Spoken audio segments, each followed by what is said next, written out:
নমস্কার কৃষ্ণপ্রেমী গুণী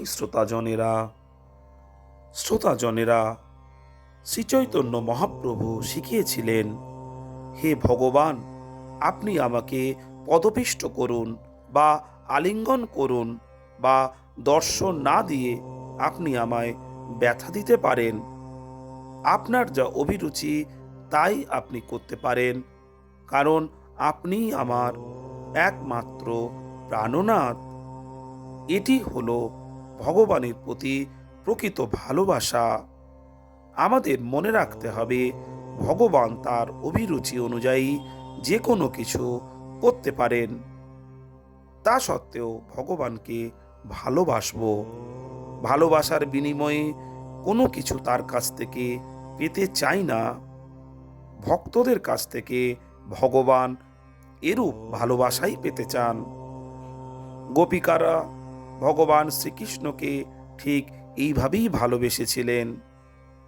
তাদের সেই ভালোবাসায় কোনো শর্ত ছিল না। তাদের ভালোবাসা ছিল বিশুদ্ধ, অমলিন ও পবিত্র। তাই তো স্বয়ং শ্রীকৃষ্ণ তাদের প্রতি প্রেমাসক্ত হয়েছিলেন।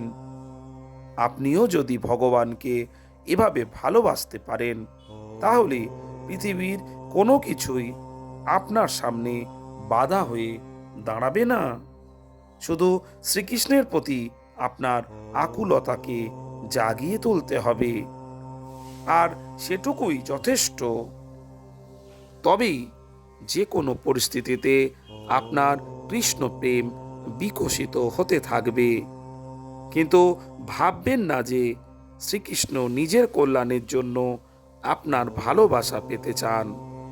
জানবেন, এতে শুধু আপনারই কল্যাণ সাধিত হবে, কারণ কেবল এতেই আপনি প্রকৃত সুখী হবেন ও তৃপ্তি বোধ করবেন। কৃষ্ণপ্রেমী গুণী শ্রোতাজনেরা, যদি কৃষ্ণ চর্চায় কৃষ্ণ প্রেম কথা আপনাদের হৃদয়কে নাড়া দেয়, তাহলে এই চ্যানেলটিকে সাবস্ক্রাইব করতে ভুলবেন না, আর বেশি বেশি করে শেয়ার করুন, যাতে প্রতিটি কৃষ্ণপ্রেমী কৃষ্ণ প্রেমের কথা শুনতে পারে আর কৃষ্ণ সেবায় নিয়োজিত থাকুন।